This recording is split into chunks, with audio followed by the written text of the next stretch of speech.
this is going to sound really, really weird, but just hear me out. I'm thankful for COVID-19. Like the other day, God really shifted my perspective. And I just feel like I had to thank God for COVID.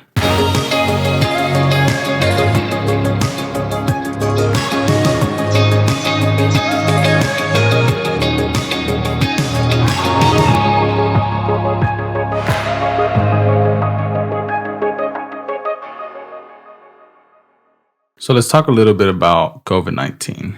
Okay. What is your perspective on it now that we're almost a year into it? We are. Whoa. It went by so quick. That is very crazy to think that we're almost... Because it started January? Oh, yeah. Early January. Yeah, and then March started to get very serious. That's when it was official. Wow. In January. I'm over here thinking like March, April. Wow. My perspective on... Yeah. Like, do you think people should still wear masks, or what is your take on it? Yes. Absolutely 100% masks. Why? It's scary. I mean, there's been like people who have had it. Yeah. A few of my family members have had COVID. And it wasn't, to the extent of other people, who are in the hospitals, but it's scary. Like, you can still contract it. And especially now that we're going into winter, the cold and flu season, I feel like it gives it it should give you a better reason to take precautions. Wear a mask. For sure. Wash your hands. The basic guidelines. Things that we were doing when Abel was around. Yes. As special need parents. Yeah. And that's the thing that a lot of people don't know. Parents like us, kids like Abel, this isolation world, COVID-19, just like the whole hospital world is a day-to-day thing before COVID happened, and it's going to be a thing after COVID. Yeah, still after. But I'll say one thing, because cases are going up right now. And that scares me. Which is, that's why I just rather just stay home as much as possible. Yeah, one thing, here's my question. If COVID, because, there's like conspiracies, people say the government, all that stuff, whatever. Right. But one thing I do want to know people's perspective, because I just thought about it the other day, and I was like, I've never thought about that. Why is it that in hospitals they have, like those hazard trays for syringes? And, oh, yeah. Uh-huh. Okay, why do they have that for syringes, and what else they use? Yeah, right. Just anything like fluid. Yeah, fluid. Yeah. Needles. Yes. Why is it a thing for that, but not for masks, gloves? That's my only thing. Like, how come we don't prioritize that? Because if this disease is so real, so serious, why? Like at stores? Yeah, why is there a mask in the floor at the parking lot? Yeah, I have seen that. We've seen that a few times. I've never thought about that. If anybody knows that answer, or just give me your opinion, what do y'all think about that? Because I've never thought about that till the other day. Yeah, that kind of blew my mind, actually. What have you learned from COVID? Wait. Before that, I want to ask you. Yeah. Do you think people should still wear masks? Yes, I do. Because... And I sound like a hypocrite because I myself have failed. I get lazy. I forget my mask. So there's some times where I've gotten comfortable. Yes. And I'm just being honest. I just rather just say the truth. Yeah, of course. Not just preach something, but not live I agree. But I do forget. But I just want to say, when you dread wearing it, or there's times where you're running around and you literally feel like you can't breathe, just think about special need children. Because what did I see a comment? Somebody said, let's open America. It was during like the whole political. I'm not going to get into the political thing because that's something else. That's another story. Yes, that's a can of worms. I saw somebody say, open America now, and the vulnerable stay home. Let us enjoy life. Like, how selfish is that? You know what I'm saying? Yeah, I struggle with posts. Because I'm sure, I'm not trying to offend anyone. Yeah. But comments like that come out of someone who don't know anyone who has like a medically compromised immune system. Yeah, that has a disability. Yeah, so many people just speak that out of selfishness and don't think about children or elderly people at all. This is going to sound really, really weird, but just hear me out. I'm thankful for COVID-19. Like the other day, God really shifted my perspective, and I just felt like I had to thank God for COVID. Wow. And that's weird because COVID has killed thousands of people, millions. Yeah, it has. And it's a worldly thing. You know, nobody got worldwide. Not the rich, not the poor. This was a sign that we're all the same. A lot of people establish new businesses, and it just really shift people's perspective in life. Right. But not only that, it also exposed our relationships. Yes. Not only with ourselves, with family, with friends, as husband and wife, and our relationship with God. Right. A lot of people weren't rooted with God. A lot of people were rooted with a pastor or the building with the music, itself. the building. Yes. Wow. Right. And I want to add to that. So when we say we're thankful for COVID-19, we don't technically specifically mean the virus itself. We really think of the quiet down time that it brought, the time at home that it brought. Because like you were saying, it did bring out a lot of gifts. For example, on social media, I saw a lot of people that have on their almost start a business, you know, because they were spending so much time at home, and, you know, some people were out of work for a few months or something. So it brought out a new creativity. It brought more time with family that we probably would have never gotten, you know, but adding to, did you say like almost the worst in people too? Yeah, it exposed the worst in us. We all have bad habits. We do. You know, I don't know. I'm thankful it happened. God is strategic. He knows what he's doing. He knows the timing. And it's a sign that, I mean, I feel like it brought out a lot of emotions in people. I would say that maybe they dug down deep from past hurt, and now that they had like this quiet time. but people are scared of that quiet time. Exactly. People are so afraid of no sound. Yes, or just being still. That's what I mean by why I'm thankful. Because God literally stopped the world. Yes. Everybody was in this go, go, go mentality, and God said, slow, slow, It's like, slow. just stop. Just stop. Yes. And it's time to really think about your life. What is your purpose? Wow. Or like, bring your focus back on me, Mm-hmm. him. Yeah. That is, and this is not to take away from the tragedy that this virus has brought. Right. There's a lot of people who lost family members. I lost a family member due to COVID. And this is not to take away the seriousness of it. We respect the virus. We respect those families who went through grief this year because of it. For those that don't know, for those that are new here, that are first time watching us, before COVID, right when it happened, right when it skyrocketed, we lost our son. And it literally was the roughest time because we got hit with the loss of our child, and then we had to go through COVID.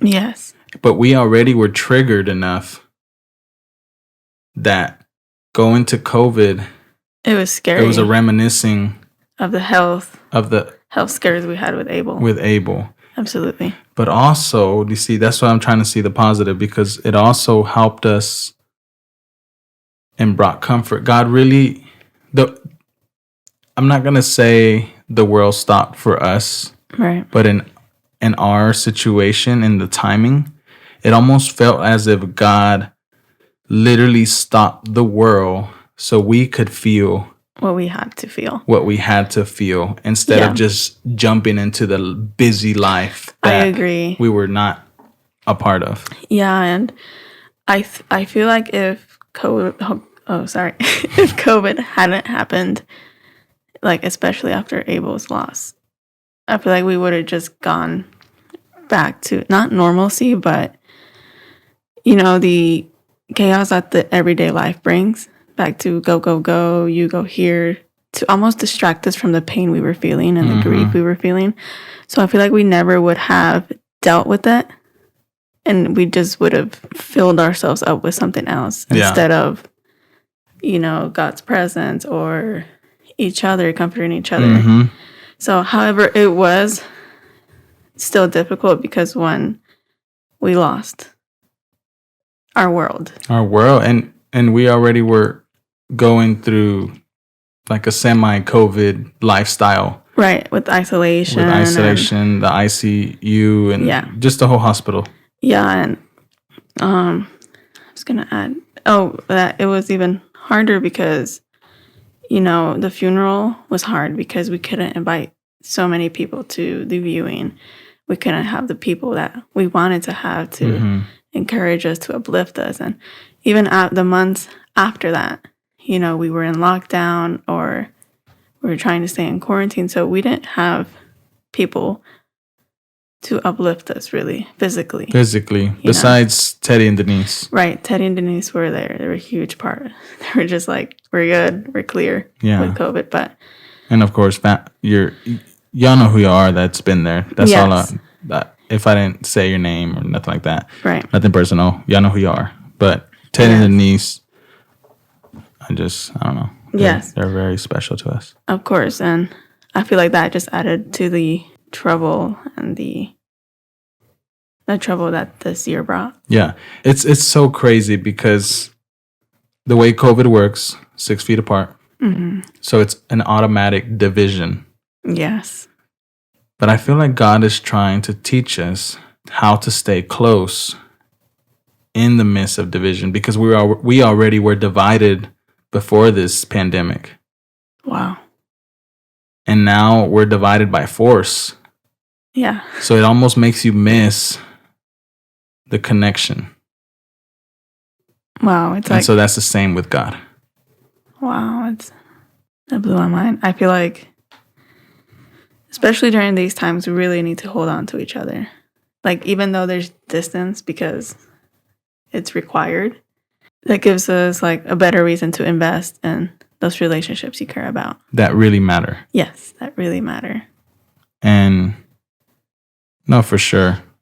I'm just thankful. In the midst, here we are in December, and I'm not gonna lie to you, I'm crawling into 2021. But I know when I get there, my feet are on the promise. Wow. The promised land. That's beautiful. So I have a question for you to kind of help direct some encouragement. Okay. What have you learned during these times? During COVID, what has it taught you? And how did you survive, Brett? How have you gotten this far? Because I know you're still hurting. Every day I see those beautiful eyes, but I know you're still in pain. But how has Britt survived? That's a really good question. I'm already crying. What has this year taught me? Above all, to just really hold your loved ones and to not take them for granted. And to just be present with them. Sometimes we just always get caught up on being on our phones. Yeah. When That's not life. This is life. Connection. I agree. How have I survived? I don't know. God, of course. You do. God above all Grace. anything. Grace. Love from you. And grace from you. I mean, we all. It's crazy. Like, sometimes I feel like I don't, because I'm in a hurting season, I feel less of a man because I don't, like, there's moments where I don't know how to be there for you. But It's hard because we are both going through grief. And sometimes it's hard on me to, like, even know how to be there for you. And Yeah, it's for crazy sure. because I'm going through it too. So, like, you think you would know. But even sometimes, like, I still have a hard time. Like, what can I do? What can I say? Only God, though. Like, Yes. the only reason we're still propped is because of God. is because of God. It really is. I can look back at this year and Graves into garden. yes. Please share that before we end this video. About the deeds. Coming into this year, Okay. we started it off so rough, thinking we were in the year of vision 2020, but we were actually blind. Wow. All of us. But I'm saying not prepared. So here we are in a season of graves. And then now here you are in a season of garden. You're able to water your garden outside. Talk about that. Yeah. So, like you were saying, I feel like we all walked into this year expecting the best, right? But I mean, as a family with Abel, we were expecting just the most amazing things that we could have. You know, in March, we received a cemetery deed. You know, For the property. Yeah, saying we own that little piece of property where Abel was buried. I mean, God just changed. And I use this phrase called graves into gardens because in September we received our deed of this house. And then that's just like blew our minds. Yes. Yeah. I mean, it's a metaphor. God literally turned graves into gardens. I'm not saying that this house is everything. I'm not trying to say that material things matter more than someone's life. No. But it was the timing that God promised you this home. Yeah. I mean, we have been praying for this home for the longest time. Longest time. But we thought it was going to be with Abel. Yes. And it's just, God blew our minds.